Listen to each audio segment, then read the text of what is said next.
Video irraatiin qabadhee kan isin dhufe dhaabbata Fintech Investment Group jedhamuudhaan beekamu kan artistootaa fi namoonni beekamoon adda addaa advertii adda addaa beeksisa adda addaa irratti hojjechuudhaan dhaabbata kana beeksisaa turanii fi uummata saamaatiin ture konkolaataa adda addaa isiniif galchina jedhanii uummata saamaatiin turan kana egaa yeroo ammaa kana namoonni baay'een artistoonni baay'een hidhamaa jiraachuu ibsamaatiin jira. Influenceroota ciccimoo akka Mansuur Jamaal qabate akkanumallee artistoota ciccimoo beekamoo ta'an kan akka Saraawit Fiqreel fi namoonni biroos gara naannoo artistoota 16 hidhamanii qabamanii seera jala akka oolan amma dhagayaatiin jira. Egaa asirratti waa tokko kaasuu barbaada. Fintech Investment Groupiin kun yeroo baay'ee yaadni irratti ka'u maalidha? Uummanni komii addaa itti dhiyeeffataa ture yeroo dheeraadhaaf. Uummanni ministeera haqaa dhiqanii yeroo baay'ee jechuudha irra deddeebiidhaan dhaabbata kanaan nyaatamaatiin akka jiranii fi qabeenyi isaanii akka saamame ibsamaatiin ture. Yeroo adda addaa immoo beeksisa adda addaa ni hojjetan. Artistoonni kunniin jechuudha dhaabbata Fintech Investment Group jedhamu kana warroonni beeksisaatiin turan kan akka Mansuur Jamaal fudhachuu dandeessanii, Saraawit Fiqree fudhachuu dandeessanii, Igram Dajanee fudhachuu dandeessan, Salamoon Boggaalaa fudhachuu dandeessan artistoota baay'ee beekamoo ta'anii fi seena qabeessa ta'an kan dhaabbata kana wajjin hojjetan. Dhaabbata kanatti dhaabbanni kun beeksisa adda addaa isaan hojjechiisuudhaan namoonni baay'een akka hatamaatiin turan kan ibsamaatiin jiru. Akkanumallee namoonni kunniin kanaan dura qorannoon irratti banameetiin ture artistoota 16 fi dhaabbilee beeksisa hojjetan adda addaa irratti jechuudha.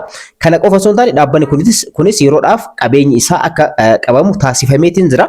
Amma immoo irra deebiidhaan egaa dhaabbata kanaaf beeksisa hojjechaa kan turan namoonni beekamoon akka Mansuur Jamaalii fi kanneen kana fakkaatan artistoota 15 naannoo saniitti kan argaman hidhamaniitiin amma to'annoo seeraa jala oolanii fi egaa poolisiin federaalaa qorannoo irratti gaggeessaatiin akka jiru kan ibsamaatiin jiru. Dhimma kanarratti waan qopheeffanne qabna. Akkanumallee ergaa isiniin ga'u qaba. Dhaabbattoota adda addaa keessattuu konkolaataa biyya alaatii finnee isiniif gatii rakasa ta'een isiniif dhiyeessina warroota jedhan kanarratti ergaa mataa kan kootii ni qaba. Isaan qofaa miti dhaabbata ijaarsa manaa adda addaa ni beektan kondominiyeemiiwwan adda addaa jechuudha.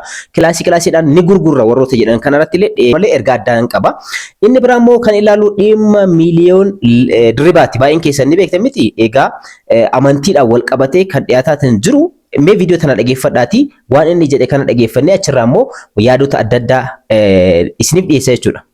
Nabiyyuu Muhammad jechuun nama injiraanii akka bokkaatti irraa gadi roobu jechuudha. Bakka jaallatu jibbitus nama qulqullina isaa hin eegganne Nabiyyuu Muhammad jechuun. Egaa akkuma dhageeffattan wanti amantiidhaan wal qabateetiin dhufu kun hedduu namoota miidhaa jira. Akkanumallee namoonni influencer argachuudhaaf, dhageettii argachuudhaaf, beekamtii argachuudhaaf karaa adda addaatiin amantiiwwan adda addaa tuttuquudhaan akkanumallee amantiiwwan adda addaa xiqqeessuudhaan yeroo rasuula keenya arrabsanidha kan dhageenyu jechuudha asirratti. So amantii kanaan wal qabatee innis amma to'annoo seeraa jala ooleetiin jira. Dhimma isaas waan tokko ni kaafna. Ammas immoo amantiidhaan wal qabatee warroonni faallaa amantii musliimaa jiran yeroo ammaa kana mucaa kana deeggaruu qabna jedhanii qarshii hamma walis sassaabuudhaa kan gahan jirani.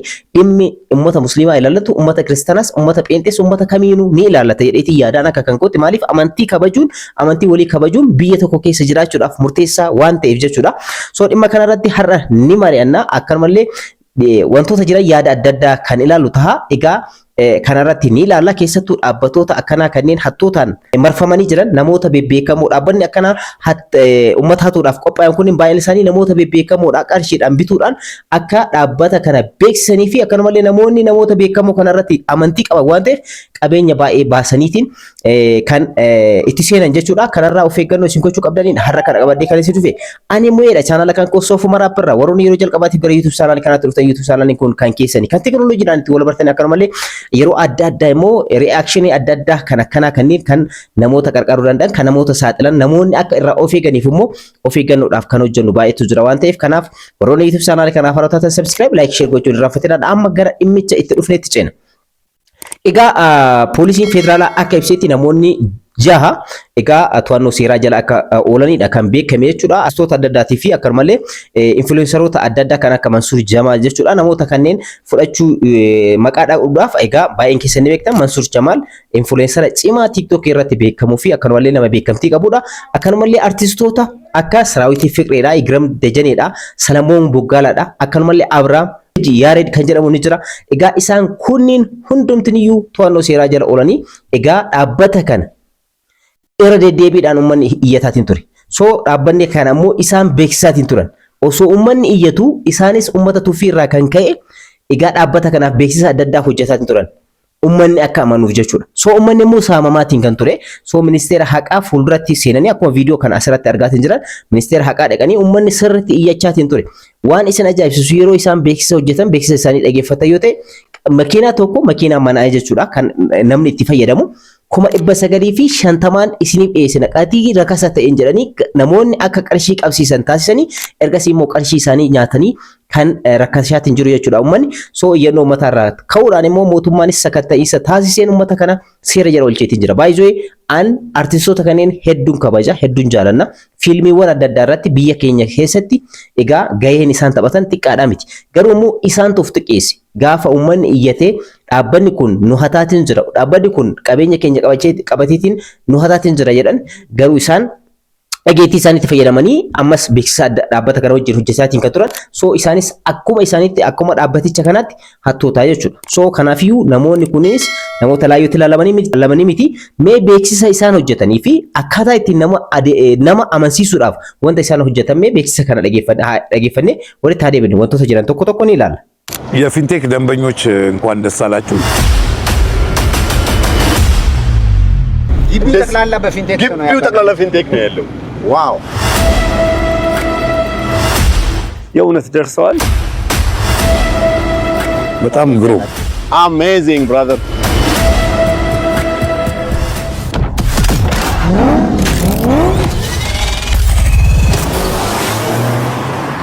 Dhaggeeffattoota kun konkolaataa isaan galchanidha. Kan beeksisaatiin jiran Mansuur Jamaal qabatee egaa Jibuutiidhaa gara Itoophiyaatti kan galchaatiin jiran konkolaataawwan galan kan ibsanidha jechuudha. Egaa taaksii mootummaadhaa kafallee gara Addis Ababaatti finneetiin jirra jedhaatiin jira Mansuur Jamaal. Egaa asirratti Saraawit Fiqeen argama.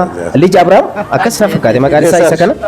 Akkasumallee Salamoon Boggaalaa ilaala sirriitti hattoota uummata saaman keessaa isaan tokkodha isaan kunniinis maaliif dhaabbaticha kana wajjin ta'anii kan hojjechaatiin turan jechuudha. So ilaala አልፈው በዚህ አይነት ሁኔታ ተጭኖ እንዲያውም አንዳንዴ መኪኖች እንደዚህ ተጭኖ እንደሚመጡ ለማህበረሰቡ ማሳየቱ ራሱ ደስ ይላል። አጃይባ ኡመታ ከዚህ ተፈተን መኪና ከረቲ ፊያኒ ፊዱሩ ኡመታ ፍቅየሱኑ ዋናዳት የለማን ሱራ ሰረት ግቢው ጠቅላላ በፊንቴክ ነው ያለው። ዋው የፊንቴክ ደንበኞች እንኳን ደስ አላችሁ። እንግዲህ እንደ ሰራዊት ፍቅሬ ደንኩ በገገመደኒ ዘሳትን ዝራ መኪኖች ከጅቡቲ ራ ገረና እዚህ መድረሳቸውን ጅቡቲ ራ ካስኔ ገረና ገችሌት ዝራ የለትን ዝራ ሰራዊት ፍቅሬ ደንኩ ታክስ ተከፍሎባቸው ታክሲን ከፈለመ ዝራ ምናልባትም ነገ አዲስ አበባ ይገባሉ ተብሎ ይጠበቃል። ቦሮ አዲስ አበባ ንገረን የሮ ቤክሲሰኒ ለየቹዳ ኢጋ ኩን አከሳን ጀሌቲ ከን ፊያሜቲ ገረና ትዱፋትን ጅሩ ሰለሞን ቦጋላት ሞይ ባይን ከሰኒ ቤክተን ፊልም ረት ወዳጆቻችን መኪኖቻቸው ታድለው እነሱ ደግሞ ተደስተው ለማየት ያብቃል። አሜን።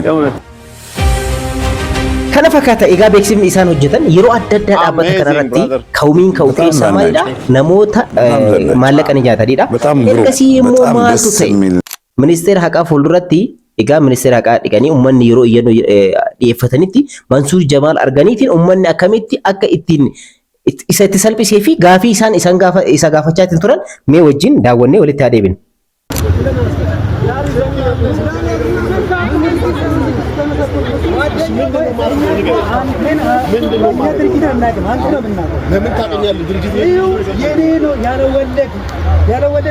Si amaneetiin gale Mansuur jedham lalasatti si amaneetiin gale nu nyaachiftee jirta qabeenya keenya jechaatiin jira.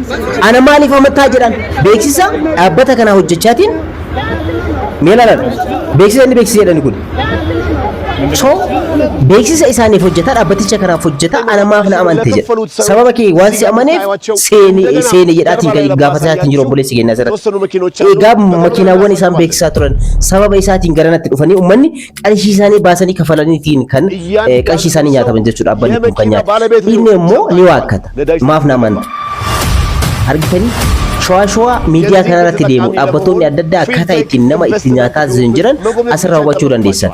Onlaayinii irratti yeroo baay'ee irra deddeebiitiin ni ibsaan. Onlaayinii irratti dhaabbattoonni adda addaa namoota beekamtii qabanitti qabeenya isaanii invest gochuudhaan uummata hatuudhaaf hojjetan osoo hin qoratiin dhaabbatichi sun seeraan hangam ol qabate dhaabbatichi sun mootummaadhaan kiraan kafalaa jiru yookaan taaksiin kafalaa jiru maal fakkaata seera qabeessa moo seera qabeessaa miti dhaabbattoonni baajaajii finna jedhan jiran yeroo ammaa kana baay'atanii jiran. Konkolaataa kan ni galchina jedhan baay'ataniitiin jira amantanii qarshii keessan kafaltanii even dhaabbattoota kanarraa hin batina. Keessattuu immoo karaan isaan ittiin nama soban maalidha? Parsantii 50 nutu danda'a, parsantii 50 isin danda'ati dursaatii kafalaa bakka qabadhaadha ergasii immoo konkolaataa keessan isiniif ta'a qulfii isiniif kennina jedhan. Hanna haganatti ga'utu jira. So kanarraa akka of eeggattan abdiin qaba. Mee Mansuur Jamaal immoo erga uummanni akkasitti salphisee booda maal jedhe? Mee asirratti dhageeffadhaa. Laayivii irra seenee waan ajaa'ibaati. ሰው ሲበደል ወይ ደግሞ ችግር ሲፈጠርበት ለመንግስት አቤት ይላል። ምንም ጥያቄ የለውም፣ እውነት ነው ማንኛውም ሰው። ከዛ በኋላ ግን በአጋጣሚ ሆኖ ክፍለ ከተማ ገብቶ በሚወጡበት ሰዓት እኔም ክፍለ ከተማ ገብቼ እንደ ማንኛውም ኢትዮጵያዊ ለመገልገል ገብቼ በመወጣበት ሰዓት ከ30 50 የሚደርሱ በፊንቴክ ኢንቨስትመንት ገንዘብ አልተመለሰልንም የሚሉ ግለሰቦች ኮምፕሌን አድርጎ ሲወጡ ተገናኘን፣ አወራን። ዛሴት ያንን ነው አጉልተው በሌላ ጣጣ ውስጥ ማለት በመጥፎ ነገር እንደተፈጠረ ምናምን አድርገው በተለይ ዩቲዩቦች በተለይ በጣም ብዙ በሚባል ደረጃ ዩቲዩብ የግድያ ሙከራ ተደረገበት። በነገራችን ላይ አዲስ አበባ ውስጥ ዛሬ የሆነ ሁከት መፍጠር ብትፈልግ የጸጥታ አካል ከየት እንደሚመጣ አታውቅም። ቴክኖሎጂው የለቀቀ ዘመን ነው። በቴክኖሎጂም አለ ሲቪል ሴኩሪቲዎች አሉ። እንደገናም ደግሞ ሲቪል ወታደር ልብስ ለብሶም አገሩን የሚጠብቅ የጸጥታ አካል አለ። ሰውን አታክ ማድረግ በጣም ሬር ነው አዲስ አበባ ውስጥ በዚህ ዘመን በጣም ከባድ ነው ለማለት ፈልጌ ነው። አምስት ሰው ተሰብስበ የሆነ ጉዳይ ችግር ፈጥራለሁ ብትል ወዲያው የጸጥታ አካል ይደርሳል። ያ ሳይሆን ትልቁ ነገር ለምን እንደዛ አደረጉ ለምን ይሄን ጥያቄ ጠየቁኝ የሚል ኮምፕሌን ማድረግ አልችልም። ኢቭን ቢሰድቡኝ ራሱ እኔ ምንም አልናደድም። ለምን ብትሉኝ እነዚህ ሰዎች ገንዘባቸውን ነው ያወጡት። ገንዘባቸውን አውጥቶ ደግሞ በሰዓቱ ዴሊቨራል ተደረገላቸው። ምን ተደረገ ዴሊቨራል ባለማድረጉ እነዚህ ሰዎች ቢናደዱ ቢናገሩ እኔ ፈጣሪ ምስክሬ ነው ምንም ነገር ፊል አላረገም። እውነት አላቸው ብዬ ነው የማስበው። እኛም እንደ አምባሳደር በነገራችን ላይ በፊንቴክ ኢንቨስትመንት ጋር የተገናኘ ማንኛውም የገንዘብ ዝውውር የተለያዩ የገንዘብን ችግር የማሸሽ አንዳንድ ችግሮች ቢኖሩ ዛሬ እኔም ላይቭ ላይ ቁጭ ብዬ አላወራም። መንግስት እያንዳንዱን ነገር ትራክ አድርጎ ያውቃል። ማን ምን እንዳደረገ የማን ኢንቮልቭመንት ምን ያክል እንደነበረ ማስታወቂያውን እንዴት አድርጎ እንደተሰራ የሚለውን ነገር ያውቃል። ከዛ በኋላ ግን ያው በሚገርም ሁኔታ ደግሞ ከሰዓት በኋላ ቀጠሮ ነበረን ከኮሚቴዎቹ ጋር ተነጋግረናል። ግን ምንድነው ትልቁ ነገር በጣም ብዙ ሰው ኦኬ ለማንኛውም የተፈጠረው ነገር ይሄ ነበር ትላንትና ብዙም የንግግር ጉዳይ ነው። አጋጣሚ ሆኖ አንድ ላይ ተሰብስበው በነበሩ ሰዓት ነው ከኔ ጋር የተገናኘ ነውና እኔ ምንም የሆንኩት ነገር የለም። እንደማንኛውም ሰው እናንተን አይተን ነው እዚህ ውስጥ የገባ ነው የሚል ጥያቄ ነው የነበረው። እውነቱን ለመናገር ያው ኤጋ ከነ ፈካታ መንሱሪስ ከነ ዴቢሴ ኤጋ አናሰረት ባሪዳ ዱጋ ቀባ ዲሊቨር አልተደረገለትም ጀዴ ዲሊቨሪንግ ጎዳምኔፊ እና ዘዘምኔፊ ካንዘቻትን ዝሩ ቀርሺ ኡመታ ቀበተኒቲን ዳበኒ ኩን ዳበተ የቹን ደንዴቲ ጭማ ከንቀቡ ነማፍ ጋ ከንተ ኮንኩራታ ጋታ ዴሱ ከንደንደው ዳበተ ከንጀደው ሶ የሮዳን ዴሱ ፊቀባ ኡመኒ ኩን ሞ ረደ ዴቢዳ የሮ አዳዳ ሚዲያ ከናራት ከንደገኑ ከናል ሶ ቪዲዮ ከነ ቀበዴ ከሲዲብዴ ዳበቶታ አከናራ ኦፌገን ነው ኮጉትኒ ቶቆፋ መነቢቱ ዳፊሮ ያደን ለማፋ ሞ ኮንኩላታ ቢቱ ዳፊሮ ያደን አከንመለ ኦንላይን ከናራቲ ነሞተ ቤከሙ ቤክሳ አዳዳ ሆጀቺሱዳን ዳበቶኒ ሶባን ኢዛራ ማነዘራን kana ka fintech investment group jechuudha. So isaan kanarraa akka of eeggattan barbaada. Shwaan kun namoota baay'ee qarshii nyaachiseetiin namoonni baay'ee nyaatamaniitiin jiran. Even gaafii isaan yeroo gaafatan kan sodaataniitiin hafan manatti baay'eetu jira. Wantoota baay'eetu jira irraa of eeggannaa gochuu qabdanii namoonni kun immoo gama seeraatiin ganaa sirriitti qoratamee ifa bahee warroonni seeraan adabanamis akkanumallee warroonni immoo firii ta'anii banis jiraachuu danda'u. Ariil waan beeknu qabnu garuu uummanni kun hundi ministeera haqaa fuulduratti bahee akkanumallee dhaabbaticha dhiqee iyyannoo kan dhiyeessu sobaan ol ka'eeti miti.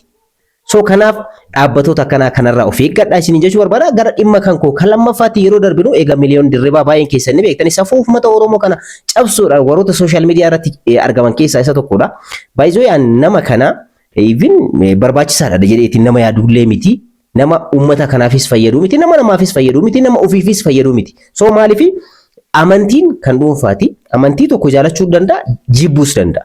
Garuu immoo ol ka'ee uummata san amantii san jaalatu arrabsuu hin qabu. Nama miiliyoonaan lakkaa'u. Eenyumaayyuu yoo ta'e. Namoonni kana deeggartanis baay'ee arginee jira karaa TikTokiitiin, karaa sooshaal miidiyaa adda addaatiin. Isinis tokko tokkoon ifatti isin baafna. Maaliif?